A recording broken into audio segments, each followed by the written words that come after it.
আসসালামু আলাইকুম রহমতুল্লাহ। প্রিয় প্রবাসী ভাইরা, আশা করি আপনারা প্রত্যেকেই ভালো আছেন। যাদের সৌদি আরবের ভিতরে কফিল সমস্যা থাকে বা কোম্পানি সমস্যা থাকে, যেমন ধরেন আপনার কফিল আছে ঠিকই, কিন্তু আপনাকে দেশে যাওয়ার জন্য ছুটি দিচ্ছে না, বা আপনি একেবারে দেশে চলে যেতে চাচ্ছেন, আপনাকে এক্সিট দিচ্ছে না। তার মানে হচ্ছে আপনার ইকামার মেয়াদ থাকা সত্ত্বেও আপনাকে কফিল ছুটিও দিচ্ছে না, বা এক্সিট চাচ্ছেন, এক্সিটও দিচ্ছে না। অথবা কোনো একটা কোম্পানিতে আপনি আছেন, সেই কোম্পানি আপনাকে এক্সিটও দিচ্ছে না, অথবা আপনাকে ছুটিও দিচ্ছে না, কিন্তু আপনার ইমার্জেন্সি দেশে যাওয়া খুবই প্রয়োজন।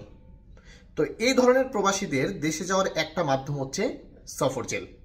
আপনারা চাইলে মক্কা সফর জেলের মাধ্যমে খুব সহজেই কিন্তু আমাদের মাধ্যমে দেশে যেতে পারবেন। অর্থাৎ আপনার ইকামার মেয়াদ যদি থাকে, সেও সফর জেলের মাধ্যমে দেশে যেতে পারবেন। আপনার ইকামার মেয়াদ না থাকলেও যেতে পারবেন। আপনার যদি হুরুপ থাকে তাও যেতে পারবেন। আপনার যদি পূর্বের ফাইনাল এক্সিট থাকে তাও যেতে পারবেন। অর্থাৎ আপনার শুধুমাত্র মামলাজনিত কোনো সমস্যা না থাকে যদি, তাহলে প্রত্যেকেই আপনারা চাইলে মক্কা সফর জেলের মাধ্যমে দেশে যেতে পারবেন। আর মক্কা সফর জেলের কাজটা কিন্তু আমি খুব সুন্দরভাবে হ্যান্ডেল করতেছি। আমাদের মাধ্যমে প্রতিদিন অনেক প্রবাসী সফর জেলের মাধ্যমে দেশে যাচ্ছে। তো আমরা চেষ্টা করতেছি সার্ভিসটা খুব সুন্দরভাবে ভালোভাবে দেওয়ার জন্য। আমরা মক্কা সফর জেলের মাধ্যমে যে পাঠাচ্ছি, তো সেখানে লোক পাঠানোর পর আমাদের কোনো কমপ্লেন আসতেছে না, কারণ আমরা যেদিন মক্কাতে পাঠাচ্ছি ঠিক সেই দিনই আমরা সফর জেলের ভিতরে ঢুকিয়ে দিচ্ছি। মানে এমন হয় না যে একদিন দুইজন অপেক্ষা করে তারপর আমরা সময় সুযোগ বুঝে আপনাদেরকে ঢুকাবো, এরকম না। আপনারা যেদিন মক্কাতে যাবেন ঠিক সেই দিনই আমরা সফর জেলে আপনাকে ঢুকিয়ে দিব।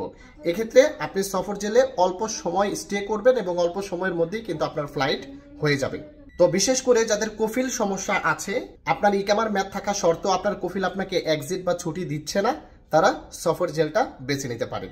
তো যারা সফর জেলের মাধ্যমে দেশে যেতে চাচ্ছেন, স্ক্রিনে আমাদের অফিসিয়াল নাম্বার দেওয়া থাকবে, খুব দ্রুত আমাদের সঙ্গে যোগাযোগ করুন।